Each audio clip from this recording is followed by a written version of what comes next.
Olá, dando continuidade à leitura do livro O Poder do Agora, de Eckhart Tolle.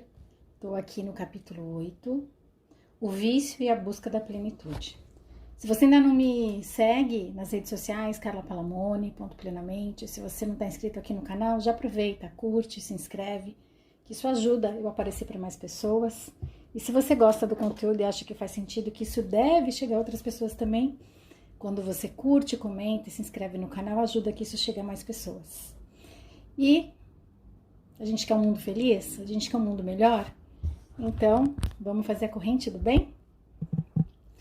Obrigada pela contribuição e vamos lá à leitura? Capítulo 8, página 148, O Vício e a Busca da Plenitude, do livro Poder do Agora, de Eckhart Tolle. Por que nos viciaríamos na outra pessoa? O desejo de ter um relacionamento amoroso é universal porque as pessoas acreditam que a paixão, o amor, pode libertá-las do medo, da necessidade e do vazio que fazem parte da condição humana em seu estado de pecado e não iluminação. Existe uma dimensão física e outra psicológica para esse estado. No nível físico, é óbvio que não somos um todo, nem jamais seremos. Cada um de nós é homem ou mulher, o que vale dizer uma metade de um todo. Nesse nível, o desejo de ser completo, de retornar à unidade, se manifesta através da atração entre homem e mulher. É o impulso quase irresistível de união com a polaridade oposta de energia. Aqui eu vou fazer um adendo, porque a gente sabe que não é bem assim, né? Hoje a gente respeita a escolha das pessoas, os gêneros, então não é algo tão radical. Mas isso é o que está escrito aqui no livro, conforme o entendimento do autor, ok? Então vamos lá. A raiz desse impulso físico é espiritual, porque nele está o desejo ardente do fim, de uma dualidade, de um retorno ao estado de completude. A união sexual é o mais perto que podemos chegar desse estado de nível físico.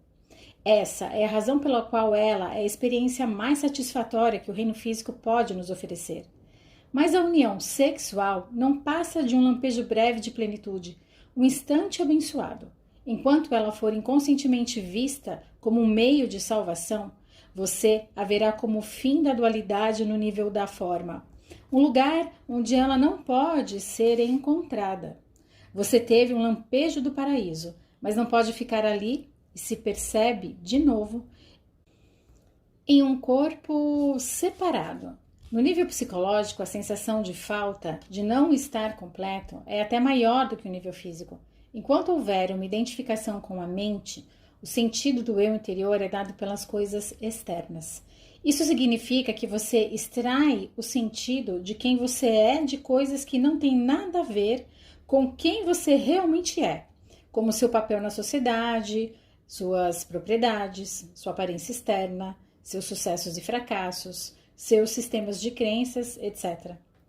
Esse eu interior falso, o ego construído pela mente, sente-se vulnerável, inseguro e está sempre em busca de coisas novas com as quais se identificar para obter a sensação de que ele existe. Mas nada é suficiente para lhe dar uma satisfação duradoura, o medo permanente. A sensação de falta, de necessidade permanecem. Então acontece aquele relacionamento especial. Parece ser a resposta para todos os problemas do ego. Parece preencher todas as nossas necessidades. Todas aquelas outras coisas das quais você tinha extraído o sentido do eu interior se tornam relativamente insignificantes. Você agora tem um ponto focal que substitui todos os outros, que dá sentido à sua vida e até define a sua identidade, a pessoa por quem você se apaixonou. Você não é mais um fragmento isolado em um mundo insensível. Seu mundo agora tem um centro, a pessoa amada.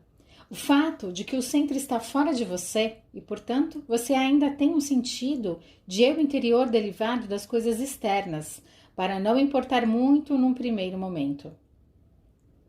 O que importa é que aquelas sensações de medo, falta, vazio e insatisfação não estão mais presentes. Ou será que estão?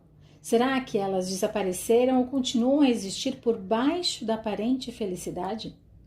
Se em seus relacionamentos você vivenciou tanto o amor quanto o seu oposto, então é provável que você esteja confundindo o apego do ego e a dependência com o amor. Não se pode amar alguém em um momento e atacar essa pessoa no momento seguinte. O verdadeiro amor não tem oposto.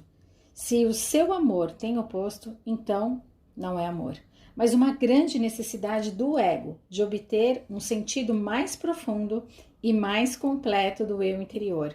Uma necessidade que a outra pessoa preenche temporariamente. É uma forma de substituição que o ego encontrou e por um curto período ela parece mesmo ser a salvação. E agora eu vou fazer um adendo aqui. Desculpa aí a tosse. A gente costuma falar, depois que a gente estuda, tem alguma compreensão ou não. Não que a pessoa precise estudar, né? Porque isso é mais sentir, é a escola da vida. Que quando a gente tá bem e a gente sabe o valor que a gente tem, aí a gente tem relacionamentos mais saudáveis, porque é isso que a gente atrai pra gente e é isso que a gente se permite. Quando a gente ainda não sabe muito bem quem a gente é, não tem a nossa identidade fortalecida e principalmente autoestima e amor próprio, a gente fica buscando encontrar o que é nosso no outro. E aí a gente busca no relacionamento a nossa salvação. Só que a nossa salvação está na gente e não no outro. E é isso, essa expectativa, essa confusão que acaba até destruindo os relacionamentos. Então, a gente precisa cuidar da gente, elevar a nossa autoestima, trabalhar o autoconhecimento, o nosso fortalecimento emocional, sabe? Ter consciência de que a nossa vida é muito valiosa, valorosa, que só a gente pode vivê-la, que ela passa rápido. E aí a gente vai fazer escolhas mais saudáveis em qualquer relação, tanto na afetiva quanto na profissional, nas amizades, né? Vamos continuar aqui. Chega então um momento em que o outro, para se comportar de um modo que deixa de preencher as nossas necessidades, ou melhor, as necessidades do nosso ego. As sensações do medo, sofrimento e falta que estavam encobertas pelo relacionamento amoroso voltam a aparecer. Como acontece em qualquer vício, ficamos muito bem enquanto a droga está disponível. Mas chega um momento em que a droga não funciona mais. Quando essas dolorosas sensações de medo reaparecem, nós as sentimos mais fortes do que antes e passamos a ver o outro como a causa de todas essas sensações. Isso significa que estamos projetando no outro essas sensações. Por isso nós o agredimos com toda a violência que é parte do nosso sofrimento. Essa agressão pode despertar o sofrimento do outro, que é induzido a contra-atacar. Nesse ponto, o ego ainda está inconscientemente esperando que a agressão ou a tentativa de manipulação seja suficiente para levar o outro a mudar o comportamento, de forma que possa usá-lo de novo para encobrir seu sofrimento. Todo vício surge de uma recusa inconsciente de encararmos nossos próprios sofrimentos. Todo vício começa no sofrimento e termina nele. Qualquer que seja o vício, álcool, comida, drogas, legais ou ilegais, ou mesmo uma pessoa, ele é o meio que usamos para encobrir o sofrimento. Essa é a razão por que, passada a euforia inicial, existe tanta infelicidade, tanto sofrimento nos relacionamentos íntimos. Eles não causam o sofrimento e a infelicidade. Eles trazem à superfície o sofrimento e a infelicidade que já estão dentro de nós. Todo vício faz isso. Todo vício chega a um ponto em que já não funciona mais para nós. E então, sentimos o sofrimento mais forte do que nunca. Essa é uma razão pela qual muitas pessoas estão sempre tentando escapar do momento presente e buscar algum tipo de salvação no futuro. A primeira coisa que devem encontrar, caso focalizem a atenção no agora, é o próprio sofrimento que carregam. E é isso que mais temem. Se ao mesmo soubessem como no agora é fácil acessar o poder da presença que dissolve o passado e o sofrimento, se ao menos soubessem como estão perto da própria realidade, como estão perto de Deus, evitar se relacionar como uma tentativa de evitar o sofrimento também não é a resposta. O sofrimento está lá, de qualquer jeito. 3 relacionamentos infelizes em alguns anos têm mais probabilidade de forçar você a acordar do que 3 anos em uma ilha deserta ou trancafiado em seu quarto. Mas se você pudesse colocar uma presença intensa em sua solidão, isso também funcionaria para você. Agora, quando a gente fala de solidão, esse é um adendo meu também, né? Muitas pessoas justamente reforçam aquilo que eu comentei anteriormente, por não estarem bem consigo, não olharem para si, ou quando olham para si sentem muita dor. Pode acontecer mesmo quando a gente entra nesse caminho do autoconhecimento, porque a gente precisa olhar para as nossas sombras e para as nossas dores. É aí onde está a nossa cura, pode ter certeza disso, assim como as doenças. A gente só cura a doença quando a gente identifica ela e vai e cuida, né? Então, a solidão, por incrível que pareça, o ser humano não nasceu para viver sozinho, mas a solidão, você estar sozinho, você se sentir bem na sua companhia, isso é muito curativo, isso é muito satisfatório. E a gente consegue isso trabalhando o autoconhecimento, né, o fortalecimento emocional, enfim, isso se chama, quando você está bem com você, fica bem sozinho estando com você, e você nem se sente sozinho, acaba sendo um prazer, né? Não viver sozinho a vida inteira, mas ter seus momentos com você acaba sendo prazeroso. Isso se chama solicitude. E agora vamos voltar à leitura aqui. No capítulo 8, o título aqui, o intertítulo é Transformando as relações viciadas em relações iluminadas. É tudo que a gente deseja, né, gente? Então vamos lá. Podemos transformar um relacionamento viciado em um relacionamento verdadeiro? Sim. Se estivermos presentes e aumentarmos a nossa presença, concentrando a atenção cada vez mais fundo no agora. A chave do segredo será sempre essa. Não importa se você está vivendo só ou com alguém. Para o amor florescer, a luz da nossa presença tem de ser forte o bastante, de modo a impedir que o pensador ou o sofrimento do corpo nos domine. Saber que cada um de nós é o ser por baixo do pensador, a serenidade por baixo do barulho mental e o amor e a alegria por baixo da dor, significa liberdade, salvação e iluminação. Por fim, a identificação com o sofrimento do corpo é trazer a presença para o sofrimento e assim transformá-lo. Por fim, a identificação com o pensamento é o ser observador silencioso dos próprios pensamentos e atitudes, em espécie dos padrões repetitivos gerados pela mente e dos papéis desempenhados pelo ego.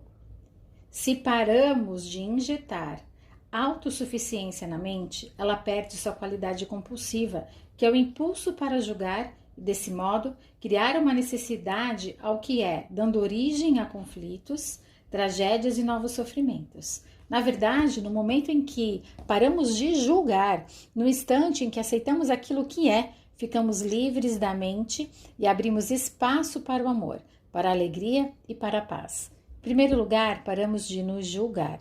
Depois, paramos de julgar o outro. O grande elemento catalisador para mudarmos um relacionamento é a completa aceitação do outro do jeito que ele é, sem querermos julgar ou modificar nada. Isso nos leva imediatamente para além do ego. E aqui eu vou fazer um outro adendo. Eu tenho uma palestra, na verdade em quase todas as minhas palestras, na minha mentoria, eu faço essa prática, que é de você pegar, é para você ter uma noção de como é o julgamento. Então, se você quiser fazer agora, pega um objeto qualquer, mas que tenha lados completamente diferentes um do outro. Aí você vai botar ele na sua frente. E você vai ter acesso a um dos lados dele, ao outro não.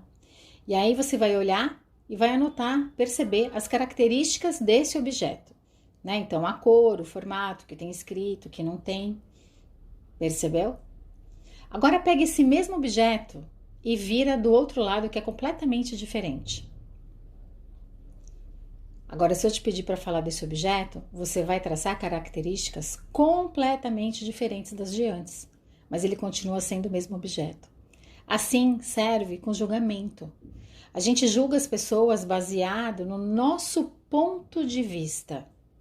Só que cada um teve a sua vida, a sua educação, o seu ambiente, os seus relacionamentos, que às vezes o ambiente é tóxico, o relacionamento é tóxico, a educação é diferente da nossa. Ninguém sabe por onde o outro andou, assim como ele não sabe as coisas que você sofreu e viveu. Então não tem como o outro pensar igual a você. Lógico que tem pessoas que pensam iguais, mas ainda assim nunca vai ser idêntico, porque cada um tem a sua experiência. Sabe aquela música, cada um sabe a dor, a delícia de ser o que é? É isso. Então o julgamento, tanto o auto-julgamento quanto julgar o outro, são injustos. Porque como que você vai julgar, às vezes, um pedaço que você está vendo de uma situação diante de uma vida inteira, que foi o que fez a pessoa ter aquela atitude naquele momento que você está julgando. Então, quando a gente se liberta disso, que a gente entende que as pessoas só podem dar o que elas têm, o que elas são, diante daquilo que elas vivenciaram e aprenderam na vida, a gente começa a julgar menos. A gente não precisa concordar, achar certo o que ela está fazendo, mas é simplesmente, apesar da gente não concordar e falar, não concordo com isso, é não julgar, não ser tão juiz da vida do outro, sabe? Não querer ser tão implacável. Com a gente mesmo também. Porque muitas vezes a gente se xinga, a gente fica com raiva da gente, mas a gente também fez o que a gente pôde diante do que a gente viveu e aprendeu. Mas conforme a gente muda, quanto mais consciência a gente acessa, quanto mais a gente observa as nossas ações e fala, isso eu quero mudar. E aí vai e tem uma atitude para mudar.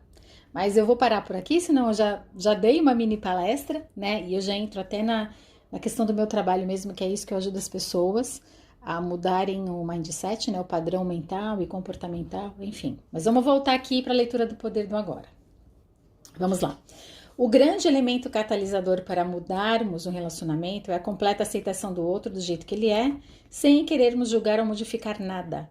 Isso nos leva imediatamente para além do ego. Nesse momento, todos os jogos mentais e toda dependência viciada deixam de existir.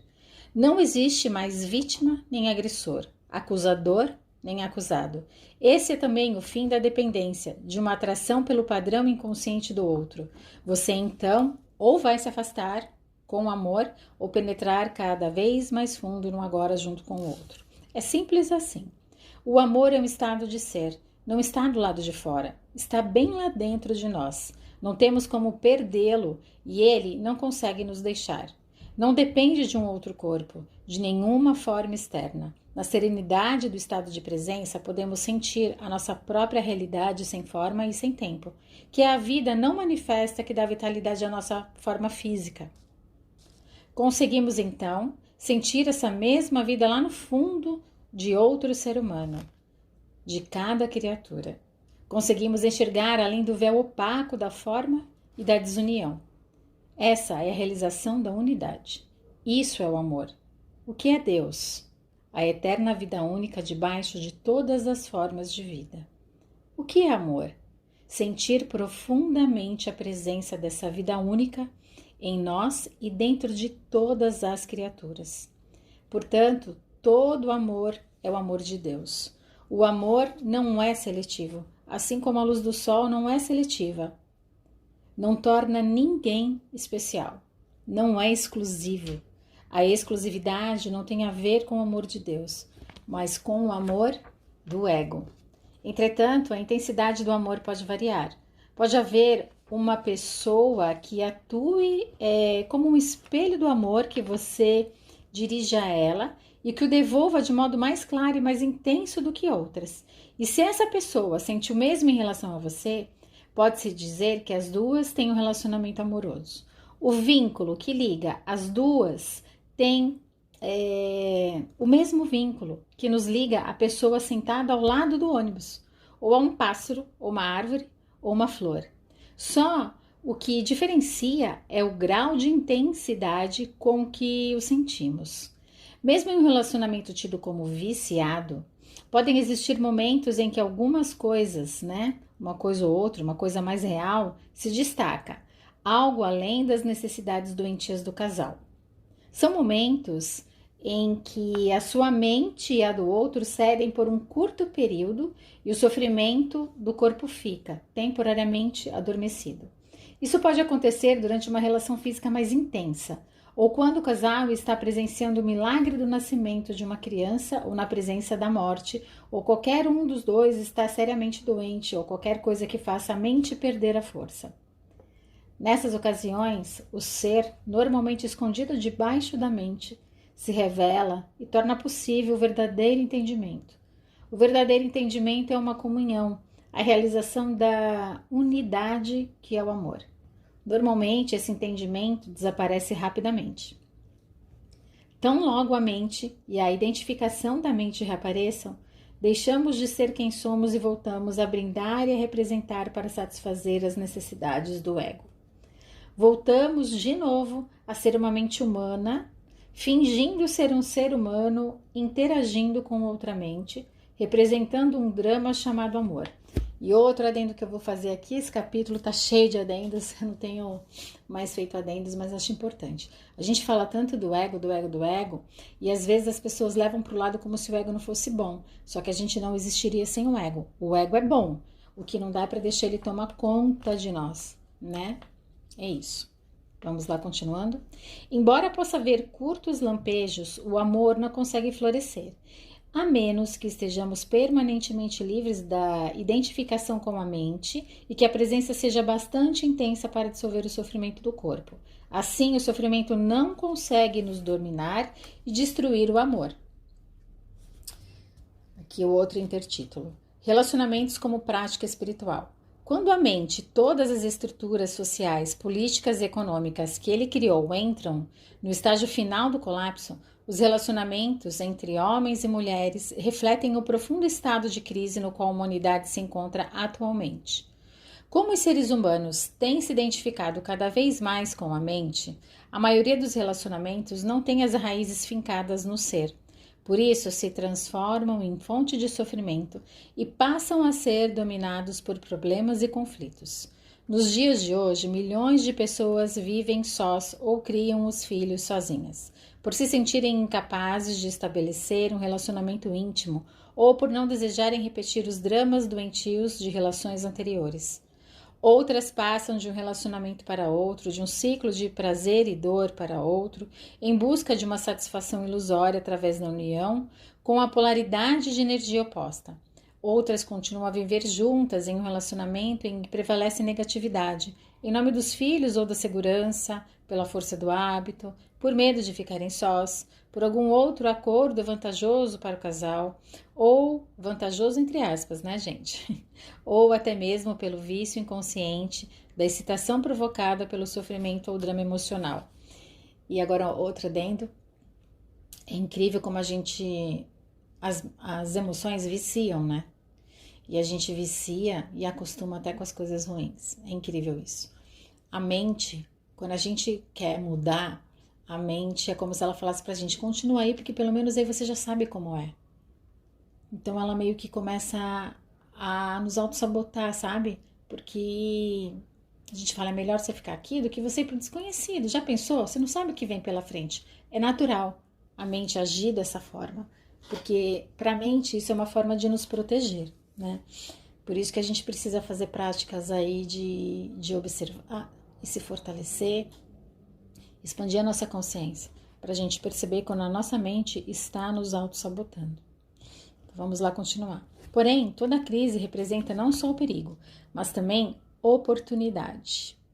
Se os relacionamentos energizam e elevam os padrões da mente egóica e ativam o sofrimento do corpo, como está acontecendo agora, por que não aceitar esse fato em vez de tentar escapar dele? Por que não cooperar com ele em vez de evitar relacionamentos ou continuar a perseguir a ilusão de uma companhia ideal, como uma resposta para os problemas ou um meio de encontrar satisfação? A oportunidade escondida dentro de cada crise não se manifesta até que sejam conhecidos, aceitos todos os fatos, de qualquer tipo, relacionados a uma situação. Enquanto você negá-los, tentar fugir deles ou desejar que as coisas sejam diferentes, a janela da oportunidade não se abre e você permanece preso àquela situação que vai continuar a mesma ou vai se deteriorar mais adiante. Eu vou ler de novo essa estrofe. Enquanto você negá-los, tentar fugir deles ou desejar que as coisas sejam diferentes, a janela da oportunidade não se abre e você permanece preso àquela situação que vai continuar a mesma ou vai se deteriorar mais adiante. O conhecimento e a aceitação dos fatos trazem também um certo grau de distanciamento deles. Por exemplo, Quando você sabe que existe desarmonia e retém esse saber, significa que surgiu um novo fator através do seu saber e que a desarmonia não poderá se manter inalterada. Quando você sabe que não está em paz, o seu saber cria um espaço de serenidade que envolve a falta de paz em um abraço terno e amoroso, e então transforma a falta de paz em paz. No que se refere à transformação interior, não há nada que você possa fazer a respeito. Você não pode transformar a si mesmo, e é claro que não pode transformar seu companheiro ou qualquer pessoa. Tudo que você pode fazer é criar um espaço para a transformação acontecer, para a graça e o amor penetrante. Aqui eu vou fazer outro adendo. Eu acho que a gente se transforma sim. Mas eu acho que talvez a forma com que ele escreveu faça a gente para esse lugar de que eu não consigo me transformar. Mas aqui no final do texto, né, tá assim. Tudo que você pode fazer é criar um espaço para a transformação acontecer, para a graça e o amor penetrarem. E aí eu vou falar o seguinte sobre o meu ponto de vista. Se você já tem essa consciência e você cria um espaço, você já está se transformando. Porque você já está criando um espaço para que entre a graça e o amor, para que as coisas mudem. Então sim, você deu um passo ao encontro em você mesmo, né? É isso que eu acredito, não sei se você concorda ou não. Vamos lá continuar? Portanto, sempre que o seu relacionamento não estiver bom, sempre que fizer aflorar a loucura em você e em seu parceiro, fique feliz. O que esteve inconsciente está vindo à luz. É uma chance de salvação. Sustente a cada instante o saber de cada momento, em especial o do seu estado interior. Se houver raiva, saiba que é raiva. Se houver ciúme, defesa, um impulso para discutir, uma necessidade de ter sempre razão, uma criança interior reclamando amor e atenção, ou um sofrimento emocional de qualquer tipo, seja o que for, saiba a realidade do momento e sustente esse conhecimento. O relacionamento passa a ser o seu sadhana, a sua prática espiritual. Se você notar um comportamento inconsciente no parceiro, prenda-o no abraço amoroso do seu saber, de modo que você não tenha uma reação. A inconsciência e o conhecimento não conseguem conviver por muito tempo, mesmo que o conhecimento esteja só com uma pessoa e a outra não tenha consciência do que está fazendo. A forma de energia que existe por trás da agressão e da hostilidade acha a presença do amor absolutamente insuportável. Se você reage à inconsciência do seu parceiro, você também fica inconsciente. Mas se você ficar alerta à sua reação, nada está perdido. A humanidade está sob uma grande pressão para se desenvolver porque é a sua única chance de sobreviver como raça. Isso vai afetar cada aspecto da nossa vida e dos nossos relacionamentos. Nunca antes os relacionamentos foram tão problemáticos e oprimidos por conflitos como hoje em dia. Você deve ter notado que eles não aparecem para nos fazer felizes ou satisfeitos. Se você continuar buscando um relacionamento como forma de salvação, vai se desiludir cada vez mais.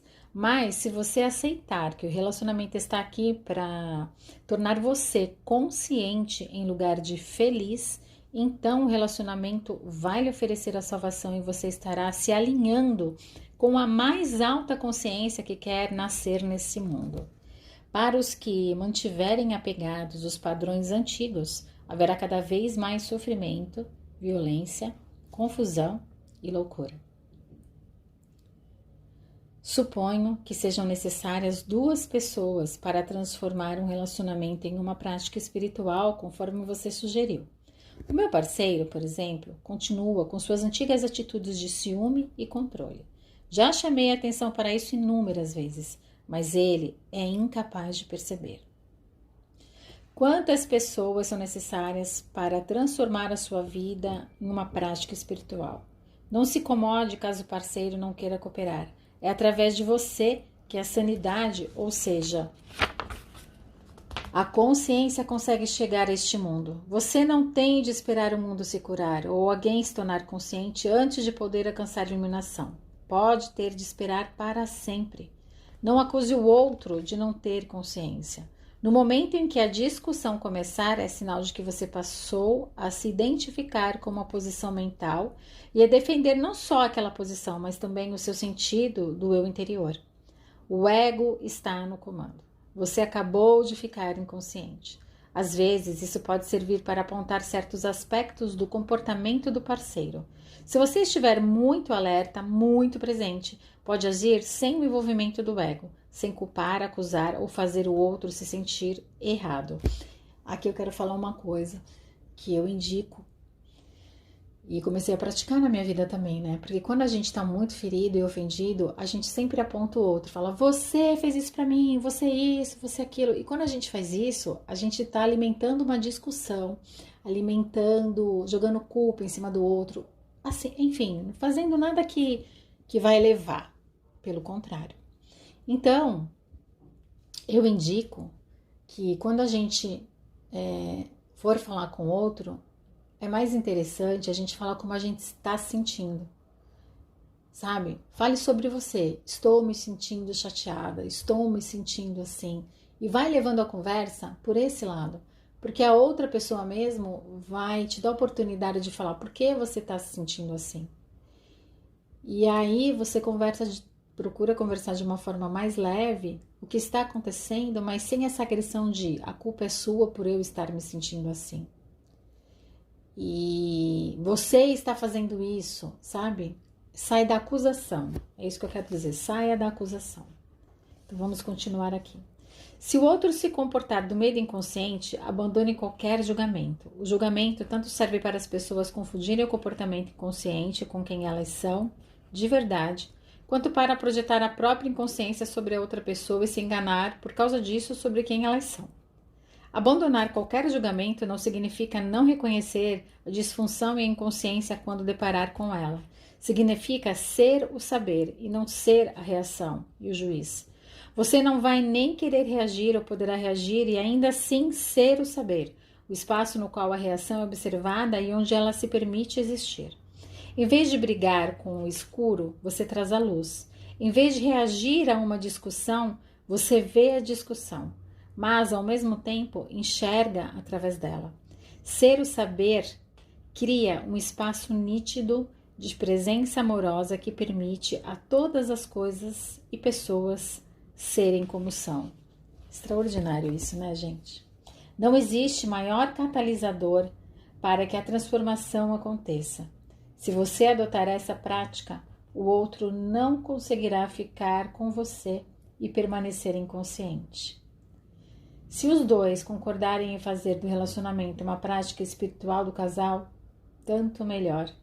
Podem contar ao outro os pensamentos e sentimentos tão logo aparecerem, ou assim que uma reação desponte, de forma que não haja tempo para surgir um espaço em que uma emoção não dita ou desconhecida ou uma queixa possam se agravar e se dissolver. Aprenda a expressar os seus sentimentos sem culpar ninguém. Aprenda a ouvir o parceiro de um modo aberto, sem reservas. Dê ao parceiro espaço para se expressar. Esteja presente. Acusar, defender, atacar, todos esses padrões destinados a fortalecer ou proteger o ego ou a entender a necessidade dele, irão se tornar supérfluos. Dar espaço aos outros e a si mesmo é fundamental. O amor não consegue florescer sem isso. Quando você tiver removido os dois fatores que destroem os relacionamentos e o seu parceiro tiver feito o mesmo, vocês vão sentir a alegria de desabrochar do relacionamento. Em vez de refletir o sofrimento e a inconsciência, em vez de satisfazer as necessidades mútuas viciadas do ego, vocês vão refletir para o outro o amor que sentem lá no fundo, que surge com a realização da unidade de cada ser com tudo o que existe. Esse é o amor que não tem opositores. Se o seu parceiro continua identificado com a mente e com o sofrimento, mas você já se libertou deles, vai ser um grande desafio. Não para você, mas sim para ele. Não é fácil conviver com uma pessoa iluminada, ou melhor, é tão fácil que o ego acha extremamente ameaçador. Lembre-se de que o ego precisa de problemas, disputas e inimigos para fortalecer o sentido de separação, onde tira a sua identidade. A mente do parceiro não iluminado ficará profundamente frustrada, porque não encontrará resistência às suas posições rígidas, o que significa que ele vai se tornar inseguro e enfraquecido, além do perigo de essas posições desabarem todas juntas, resultando na perda do eu interior. O sofrimento do corpo pedirá uma resposta, mas não irá obtê-la. Sua necessidade de discussões, dramas e disputas não será atendida. Mas atenção! Algumas pessoas que são fechadas, retraídas, insensíveis ou distanciadas dos sentimentos podem imaginar que são iluminadas e tentar convencer os outros disso. Elas podem sustentar de que não existe nada errado com elas e que o erro está no parceiro. Os homens têm mais tendência a agir assim do que as mulheres. Talvez sejam suas mulheres como irracionais ou emocionais. Mas se você consegue sentir suas emoções, não está muito distante do radiante eu interior que está logo ali sob elas. Se você age mais com a cabeça, a distância é muito maior e você vai precisar colocar emoção no corpo antes de poder alcançar o corpo inteiro. Se não houver uma emanação de amor e de alegria, uma presença completa de uma abertura na direção de todos os seres, então não é iluminação. Outro fator indicativo é o modo da pessoa se comportar em situações difíceis ou desafiadoras, ou quando as coisas vão mal. Se a sua iluminação é uma ilusão egóica do eu interior, a vida logo vai lhe aprontar um desafio que irá aflorar a inconsciência sob qualquer forma, medo, raiva, defesa, julgamento, depressão, etc. Se você estiver em um relacionamento, muitos desses desafios vão se manifestar através do seu parceiro. Por exemplo, uma mulher pode ser desafiada por um homem indiferente que vive quase exclusivamente em seu próprio mundo. O desafio está na inabilidade dele em ouvi-la e não dar a ela atenção e espaço para ser alguém, decorrente da falta da presença dele. A ausência do amor no relacionamento, que normalmente é mais percebida pela mulher do que pelo homem, vai desencadear o sofrimento na mulher. Através dele, ela vai atacar o parceiro, culpando, criticando, atribuindo-lhe o erro, etc. Agora, o desafio passou a ser dele, para se defender contra a agressão desencadeada pelo sofrimento dela, que considera totalmente sem razão. Ele vai se aferrar cada vez mais às suas posições mentais, enquanto se justifica, se defende ou contra-ataca. Isso, no fim, pode até mesmo vir a ativar o sofrimento dele. Quando as duas partes foram dominadas, é sinal que atingiram um nível de profunda inconsciência. E isso não vai ceder até que as duas partes tenham se abastecido de muito sofrimento e entrado então no estágio de calmaria, até que tudo volte a acontecer. Cada desafio, com o que descrevi acima, contém uma oportunidade disfarçada para atingirmos a salvação. Por exemplo, a hostilidade da mulher pode se tornar um sinal para o homem sair do seu estado identificado com a mente, despertar no agora, estar presente, em vez de ficar cada vez mais inconsciente. Em vez de ser o sofrimento, a mulher poderia ser o saber que observa o sofrimento emocional em si mesma, acessar o poder do agora e iniciar a transformação do sofrimento. Isso iria evitar a projeção compulsiva e automática do sofrimento para o mundo interior. Poderia expressar seus sentimentos para o seu parceiro. Naturalmente, não há uma garantia de que ele vai escutar, mas é uma boa oportunidade para ele se tornar presente e quebrar o ciclo doentio de uma representação involuntária de seus velhos padrões mentais. Se a mulher perder essa oportunidade, o homem poderá observar a sua própria reação emocional e mental ao sofrimento dela. A maneira como ele se coloca na defensiva em vez de ser a reação. Poderá então identificar o momento em que começa o seu próprio sofrimento e trazer consciência às suas emoções. Assim, o espaço de consciência pura, claro e sereno passaria a existir. O saber, a testemunha silenciosa, o observador. Essa consciência não nega o sofrimento e, mais que isso, está além dele. Permite que o sofrimento aconteça ao mesmo tempo que o transforma. Ela tudo aceita e tudo transforma. A mulher poderia facilmente se juntar a ele nesse espaço através da porta que acabou de ser aberta. E a leitura de hoje eu vou terminar por aqui. Foi um dos capítulos, ainda continua aqui o capítulo 8, assim, mas mais incríveis. Foi uma parte que desse livro, que é todo incrível, mas eu achei muito interessante, porque os relacionamentos, eles interferem completamente no nosso estado de ser. Eu fico por aqui, sou Carla Palamone, palestrante, mentora, terapeuta. Posso contribuir para ajudar você a mudar seus padrões mentais e comportamentais. É só me procurar, me siga nas redes sociais, curte aí o vídeo, comenta, me fala o que você achou e se inscreva no canal. Um abraço, tudo de bom para você.